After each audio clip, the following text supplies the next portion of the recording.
Hello everyone, and welcome back to our lectures on the Exalted Treatise on the Response of the Tao. Today we're going to start a new section, and it's a section that relates to misdeeds. And these are misdeeds that center on our very subtle thoughts. They're subtle because no one else, apart from ourselves, may even know or detect. And that's because they relate to our most innermost thoughts. Unfortunately, these thoughts go completely against the way of being a good, decent human being. Now, it's worth noting that, as you can see from these first 4 sentences, there are 8 sort of lines altogether, but even from the first 4, we see someone in an enviable position and we hope for something horrible to happen to them. We might not know that person. And the first 3 lines start with the character to see, to look at someone. So you don't need to know that person. They could be a complete stranger. We read about them, we see them on the news or something, but already we've given rise to such terrible thoughts. And unfortunately, these thoughts count towards our misconduct and are bound to cause us to suffer misfortune.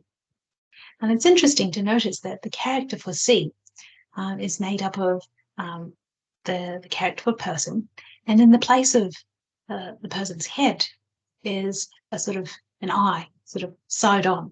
It really focuses on just our vision, just seeing something or someone. Let's take a look at the very first line. To see someone honorable, they're in a position of respect, they're very highly regarded by others.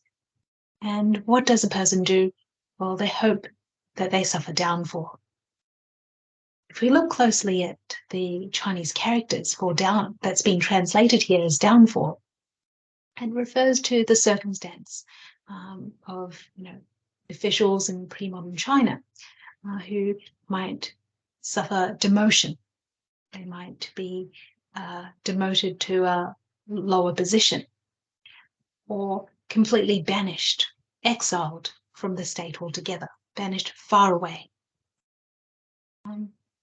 Now, more generally, this is about seeing someone in a position of privilege.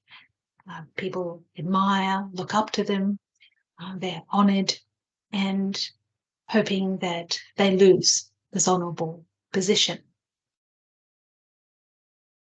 Having, learned about the law of cause and effect through the Exalted Treatise over so far, we should know that a person who is able to enjoy this honourable position, it's no accident that they occupy such an honourable position.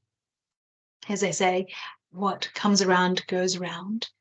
And it is probably because they've accumulated a lot of good deeds in the past.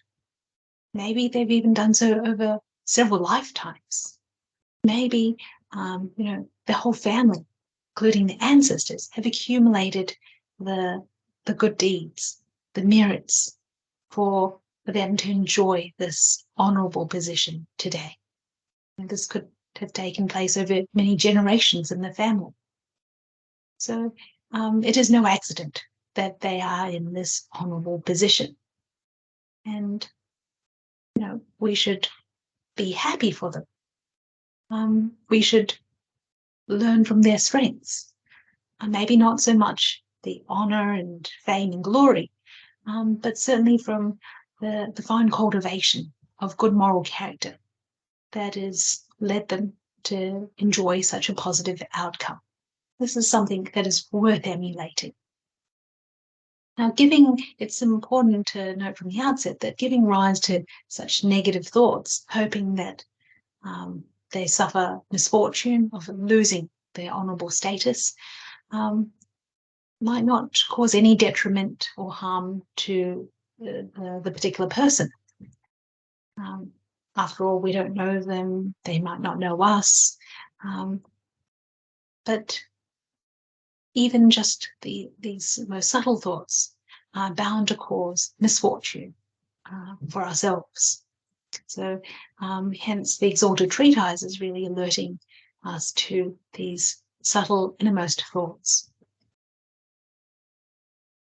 If we move to look at the second sentence, and it's in many ways quite similar. This is where someone enjoys a position of great wealth. It could be wealth in terms of money or material resources. They enjoy an abundance of it. And the Exalted Treatise is saying, well, when you see someone wealthy, it would be wrong to hope that they suffer financial ruin and family ruin. So not only do you hope that they lose all of their wealth, but also that their families break down, suffer separation, etc. Really terrible negative thoughts. And again, someone who enjoys great abundance now it is no accident, and it's probably because they've accumulated the good fortune. This good fortune is because they've accumulated the good deeds of from in the past. They would probably have shared their resources, as the Buddhist tradition would tell us. You have to give wealth to receive wealth. It's a matter of practicing giving. So we can give wealth not just by monetary donations, but sharing our resources, whatever we have, with others, particularly in the hour of need. And we are bound to enjoy wealth in return. So this is something to understand. That person, even their family, their ancestors, have accumulated the good deeds by helping others out in the past for them to enjoy this enviable position today.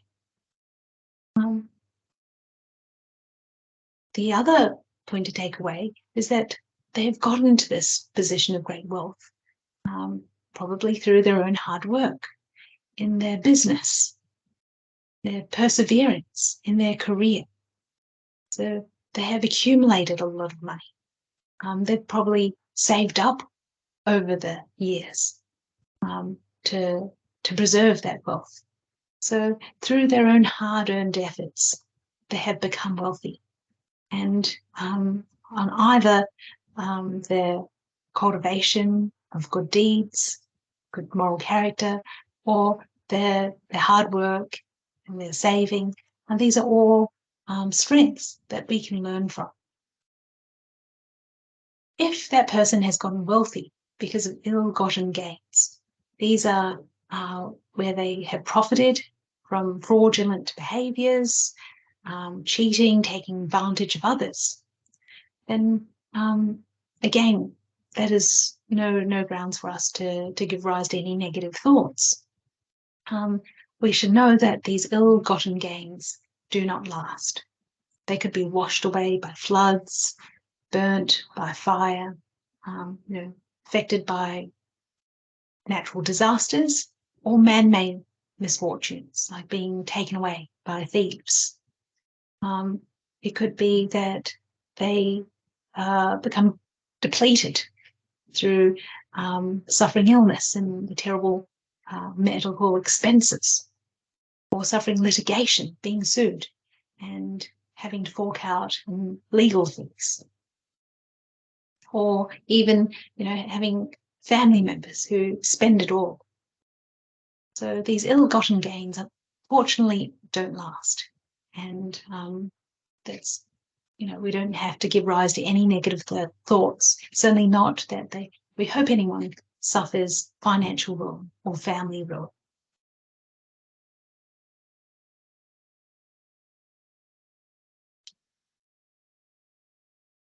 Now, in Buddhist tradition, I've mentioned before that it is in giving that we receive. And that is very much the case in terms of practicing giving. We give wealth to gain wealth. If we were to share our knowledge and experience, it could be mentoring someone, guiding them with some advice, providing some form of instruction, then we would stand to develop our own intelligence and realize wisdom.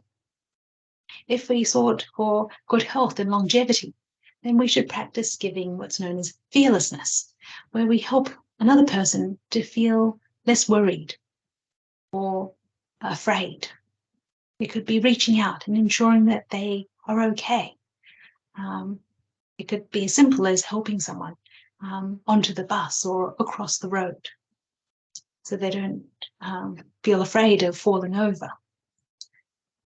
And in doing so, we are bound to receive wealth, intelligence, wisdom, and good health and longevity. But where do we start? And here, I'll put up this slide. This is another Buddhist concept that's known as the fields of fortune. And you can sort of see the pattern of the fields on the left, resembling the character for field in the right-hand character here. And there are 3 fields of good fortune. If we are able to cultivate these fields, we are bound to enjoy good fortune later on. The first field of fortune is known as the field of kindness, and it's represented by our parents or our family, where a person in their giving, in the practice of giving, it starts with giving back, repaying the kindness of our parents and our family, and all their efforts over the years in raising us, educating us.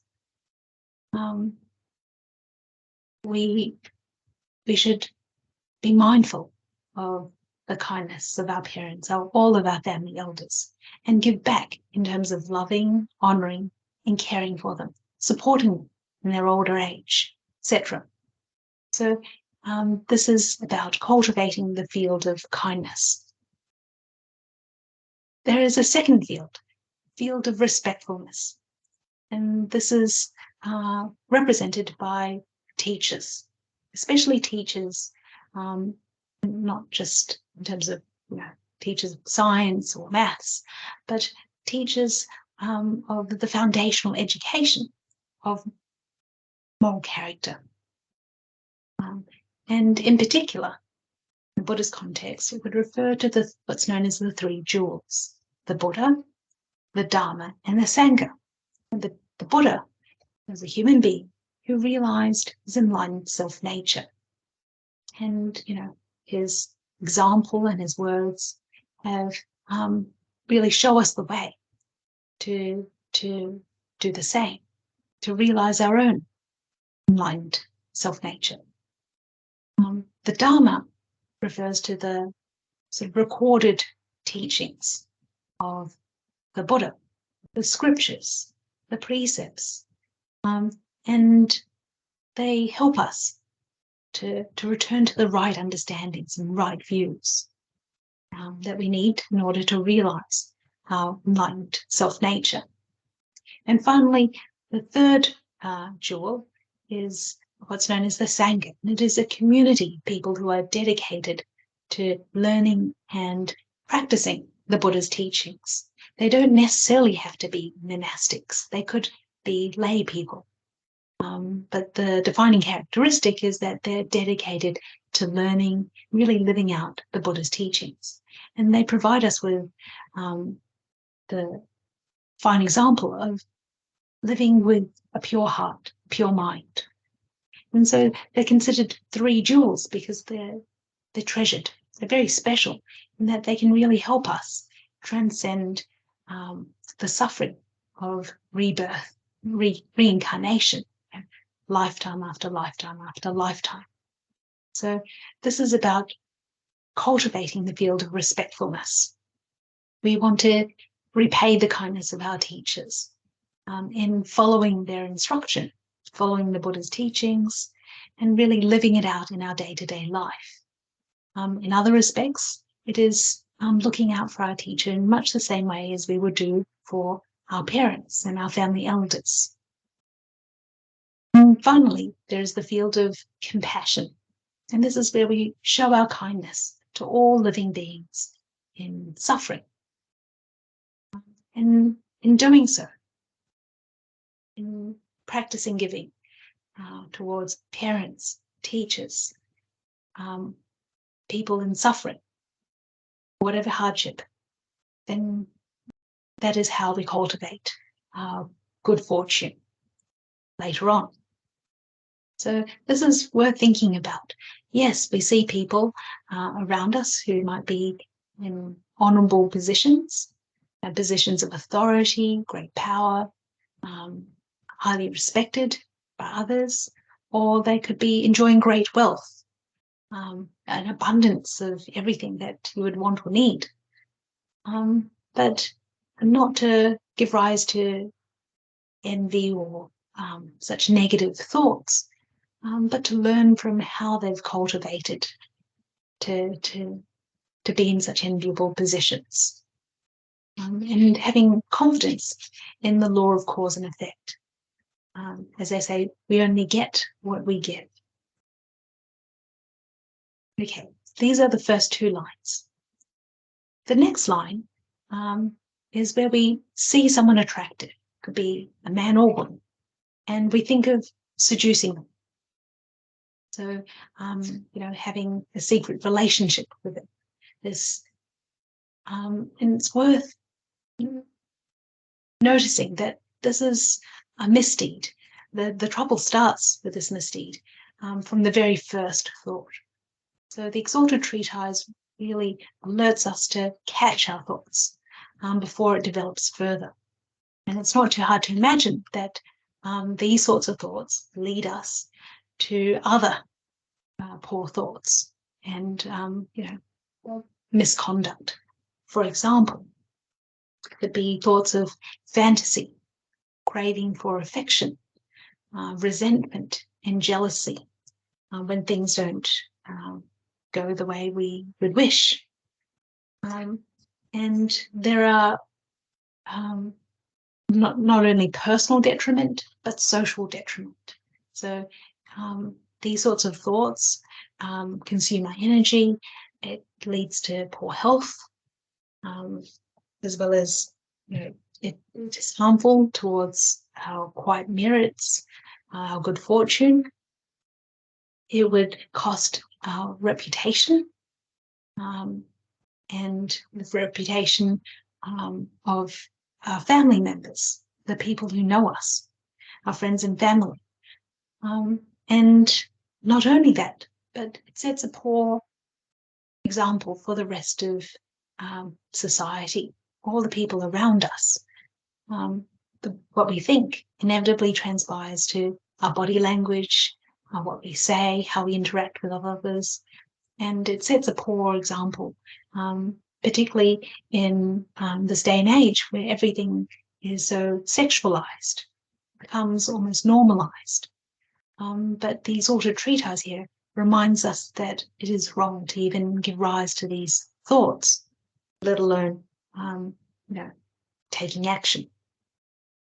And it's noted in the collected commentaries that this sort of misdeed, these subtle thoughts, are most easy to give rise to, particularly in this day and age. And it's far more difficult to abstain from compared to the misdeeds of killing or craving for wealth, and the misfortunes that arise, that come about from such thoughts, is particularly grim and terrible. I've already mentioned the loss of health, but with it comes loss of wealth. And in the Buddhist context, there are upsides to being able to abstain from sexual misconduct, including these thoughts. The upside is we're able to preserve our good health, our wealth, and we won't feel fearful around others. We don't feel nervous or afraid because we've done nothing to be ashamed of. We have fulfilled our moral duties to the people around us. And it's noted that this sort of misconduct leads one to suffer in the hell realms, the three realms of misfortune: the hell realms, the hungry ghost realms, and the animal realms. In particular, there's a punishment in the hell realms that's noted in particular, where the person is completely incinerated. How that happens is they see these images of the person that they feel is attractive. They mistakenly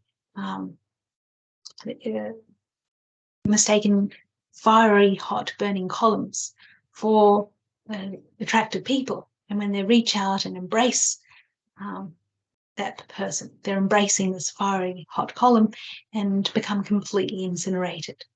Now, this punishment happens again, again, and again across hundreds of thousands of years. So this is it's just unimaginable, the suffering, the pain involved. And that's one of the misfortunate consequences of the misconduct of sexual misconduct, including what is set out here. So this is something to be mindful of and detecting these particular thoughts. It might not cause any harm to anyone else, but already from the very first thought, the misdeeds are already accumulating for oneself. Now, we come to this passage where it talks about owing debts of money, goods. Obviously, it is wrongful to borrow something without intention of repaying. But then to go one step further and hope that the creditors die, so we don't need to get away without repaying them. We can, clearly understand why it would count as a misdeed. This sort of conduct counts as theft.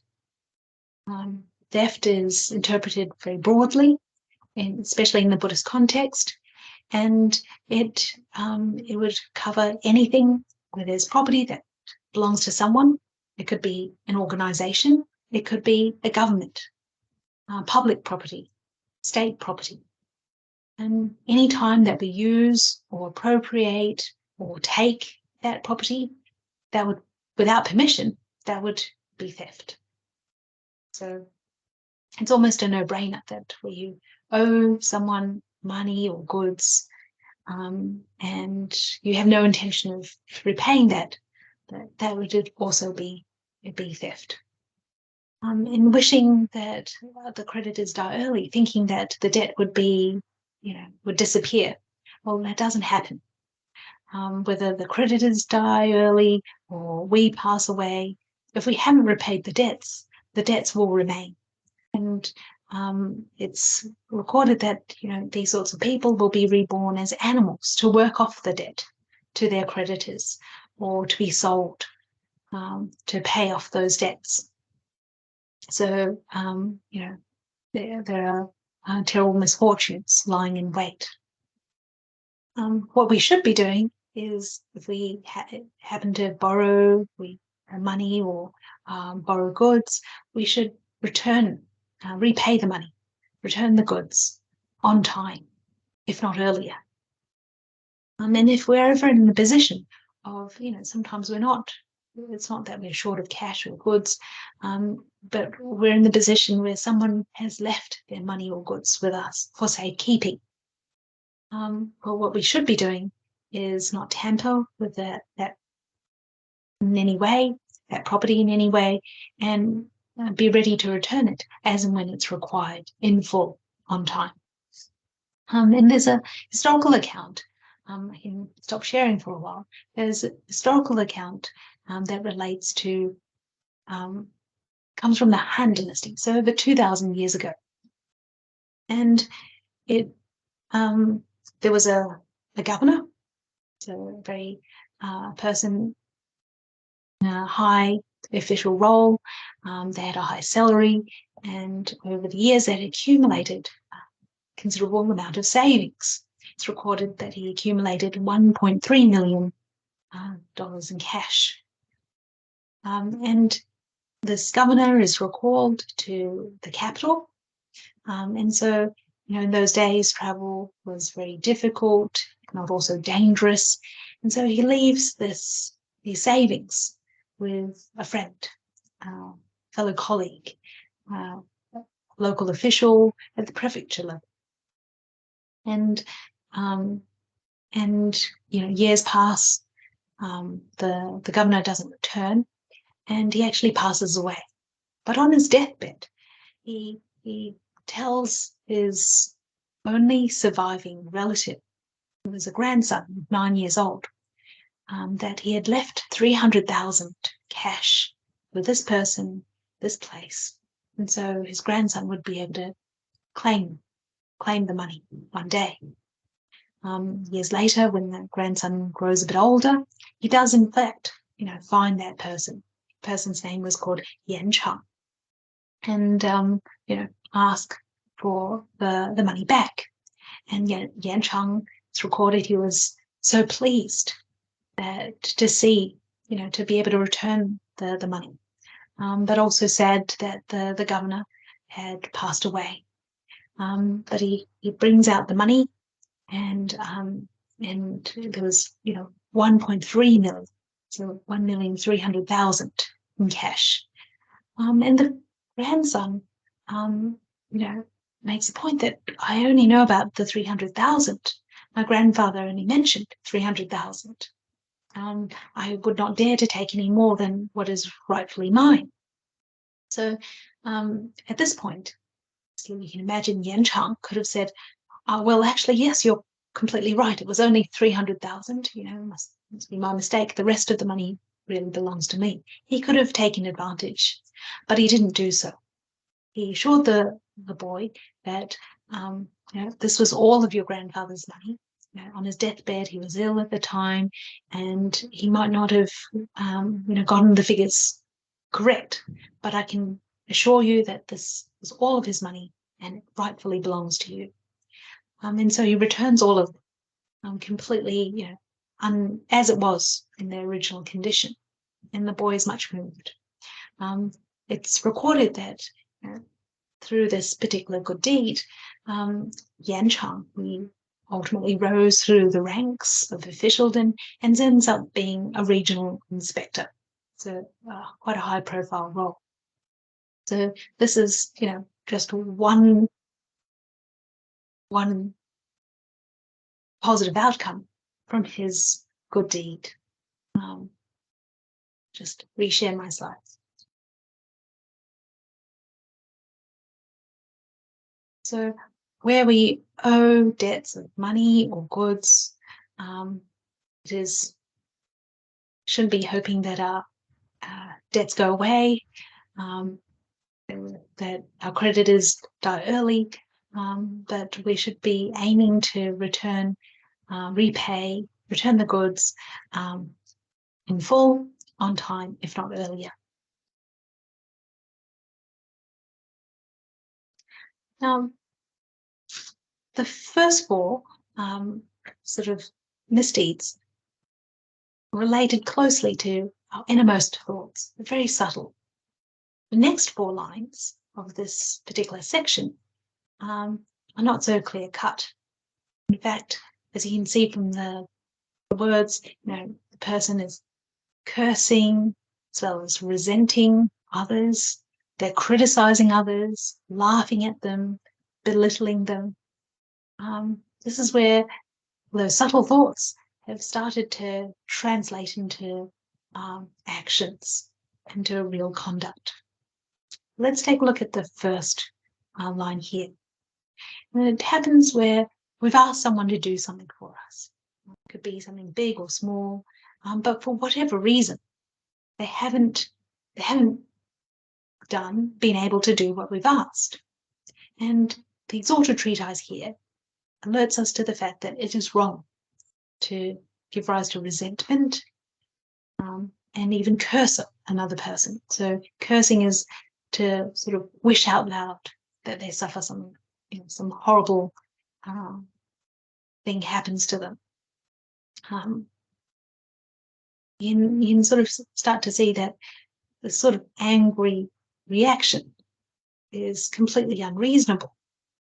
And just because we've asked for something to be done doesn't guarantee, we can't expect others to be able to do so. It could be, outside of their remit to do so. It could be well beyond their ability to do so. There could be a timing conflict. There's not enough time for them to fulfill our request. So for whatever reason, when we don't get our way, when things don't go according to our plans, it is no ground to hate others, to blame others, start cursing them. What it should be is these should be grounds for our own self-reflection. We should be reflecting on ourselves. Have we treated others poorly in the past? Maybe it's not in our living memory. Maybe it's in a past lifetime. But in any event, it is always wrong to give rise to such unreasonable, angry reactions. We don't want to become like a tyrant, like the T-Rex in the picture. Okay. Right. In the next line, this is where we see someone suffering a setback, some sort of failure, hardship, adversity.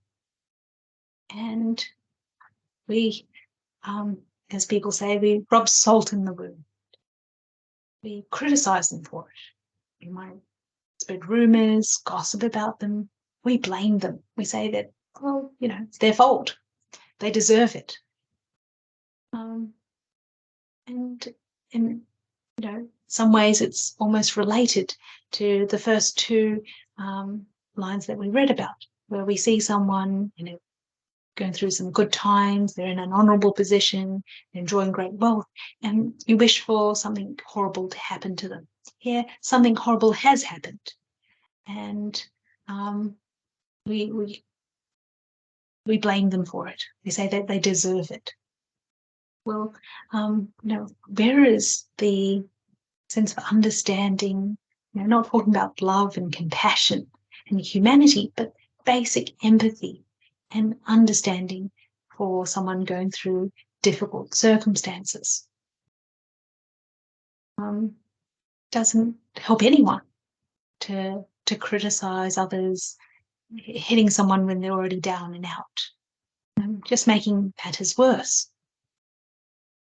Now, this can come about where a person is in a group situation, and the louder voices in the group will laugh at others, criticize them, blame them, and we might not feel in a position to speak over them, insist that what they're doing, saying and doing is wrong. But we have to be clear in our minds what is right and what is wrong, and be clear where to draw the line. Do we laugh along and criticize with others too? It's well worth bearing in mind. As human beings, we can only improve. What we should be doing is offering encouragement, helping others to try again, to persevere, to try to improve, and perhaps even thinking, well, how can I help them along? Can I offer resources? Can I contribute my time, my efforts? And to go one step further, what would be even better is to not wait to be asked to help, to lend a hand without having to wait to be asked. when we see someone going through tough times. So this is a way around this misdeed. Mention laughing at others. Here is when we see someone suffering physical impairment. This might be because of illness, injury, old age. It could be something that they're born with, like speaking with a speech impairment, like a stutter, or being born with a cleft lip. It is a misdeed to laugh at them, to ridicule that person. Again, where is the sense of decency, basic empathy, and understanding? At the very least, we should respect the dignity of fellow human beings. If they're suffering some physical impairment, actually they should be prioritized for assistance, being, a vulnerable member of the community. We should be asking ourselves, how can we help? Can we organize for a wheelchair, suitable transport, let the airline staff know so they can, provide special assistance? What can we do to make life a little bit better, a little bit more easier for that person suffering physical impairment? At the end of the day, it's not about their physical looks. There's a lot to say about the beauty of their inner character, the sense of caring and kindness, their honesty, their trustworthiness, sense of responsibility. All of these things really make a person who they are. It's not, as we say, we can't judge a book by its covers. Neither should we judge a person by their looks, and certainly not laugh at them, because the tables can turn at any time. Everyone will age, and it's very often the case that people experience mobility issues. They're more difficulty getting around as their body ages. But we don't even need to wait to age, because misfortune can strike at any time. Things like accident and injury can happen. And we need to only think about the problems if we were in that sort of position, to prevent us from even thinking about laughing at others or laughing along with the crowds.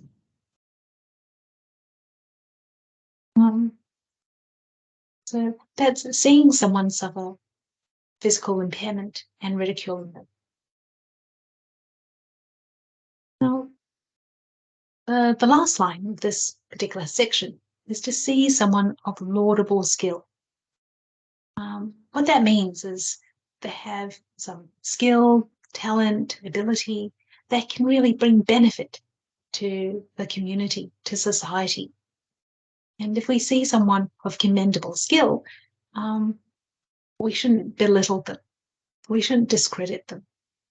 And this is something that is a little bit different from the previous misdeeds we've covered, where someone sort of conceals another person's efforts, their abilities, maybe because they want to claim the credit for themselves, or they might frustrate the endeavors of others, so they don't succeed, they don't complete the good works. But here, maybe it's not going so far, but someone has commendable skill or talents, and we undermine them by discrediting them. And it's actually a misdeed where someone is worthy of praise, and a person fails to praise them. Why is it a misdeed? Well, when we praise a worthy example, and worthy in terms of providing a good, positive role model for others, particularly in their moral cultivation of good character. Well, when someone is worthy of praise and we fail to praise them, they feel encouraged to keep up the good work, don't they? they feel encouraged to try hard, to continue. And not only do they benefit, but other people around. We're essentially highlighting to those people, here is a positive role model to learn from, to emulate their strengths. And so, everyone can improve. But when we fail to praise someone who's worthy of praise, then everyone misses out on learning, knowing about a positive role model, and miss out on improving themselves, being inspired to improve or try harder to keep up the good works. So we can understand why it would be a misdeed just to not praise someone, let alone belittle them, discredit them, so that people don't actually trust in their skill or abilities or talents. Now, what can we do in this situation? How can we sort of think around it? Well, what we should be doing is that we should offer opportunities, try to organize opportunities, invite that person to contribute their worthy skills and talents for projects, for the benefit of the organization, the benefit of the community as a whole, whatever it is. We should help them find ways to contribute, make a positive contribution to society. And in doing so, we can rejoice in their merits. And this is a Buddhist concept. It's really worth reflecting on. Venerable Master uses the analogy of a clock. When we look at a clock, we can tell the time by the hands of the clock.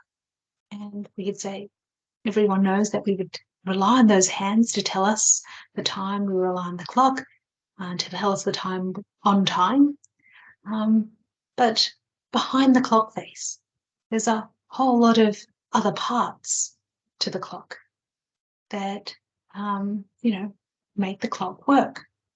And they have the same merits as what is more visible on the clock face, the hands of the clock.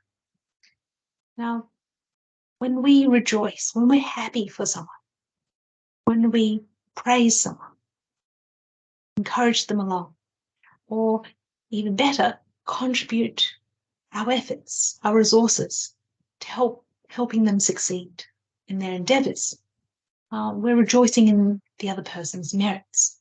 And the best thing is that, we're working behind the scenes, like, all the different parts of the clock that are unseen. But we stand to share in their merits.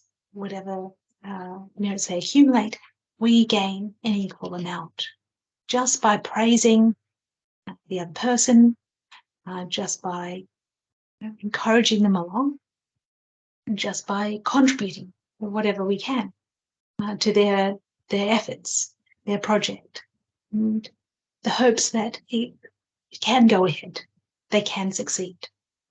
So that is really the magic of rejoicing in another person's merits. And that is a wonderful way of cultivating the good deeds. So just because, our praise or our contributions might be behind the scenes, they might be less visible, but they count just as much. So this is about rejoicing in another person's merits, not belittling another person's commendable skills. And so we can see all 8 of the lines here. Meeting someone honourable, seeing someone wealthy, someone who's attractive, and hoping that if they suffer horrible outcomes, they lose their honourable position, they lose their wealth, even their family, possessing somebody else, by seducing them, where you owe someone debts of goods or money and hoping that the creditors die early so you don't need to pay them back. These relate to our innermost thoughts. And before, as I mentioned before these thoughts, do any harm to others, they're already doing harm to oneself. So they might cause no detriment at all to others, but they have already counted as a misdeed in one's own conduct and are bound to bring misfortune to oneself. And that's a real danger, even when no one else can detect it. But then the last four, to take it one step further, to curse others. This might be out loud, under our breath. People might not hear it, but that it all counts. To see someone when they're down and to criticize them, say that they deserve it. Who hasn't had a bad day? We only need to put ourselves in their position. The same with if they suffer some form of physical impairment. It's not hard to imagine how difficult life is to get around. So we should think twice before laughing along or laughing at them. And ultimately, to see someone of commendable skill. These skills are, also no accident. They take years of practice. I think about, learning how to play the piano. It took me years, and I'm still not very good. So, to have talent or skill takes, hours, years of practice, honing those skills, developing that talent. And we should think twice before we discredit anyone, such that we say things that make others distrust that person. They don't believe they have those good skills in that sort of way. So I hope that's clear why these sentences, bring about terrible misfortune, why they're wrong, and how the ways of thinking around that, not falling into these sorts of traps. So I hope that is helpful for everyone. And thank you very much for your kind attention. Look forward to seeing you all next week. Thank you very much.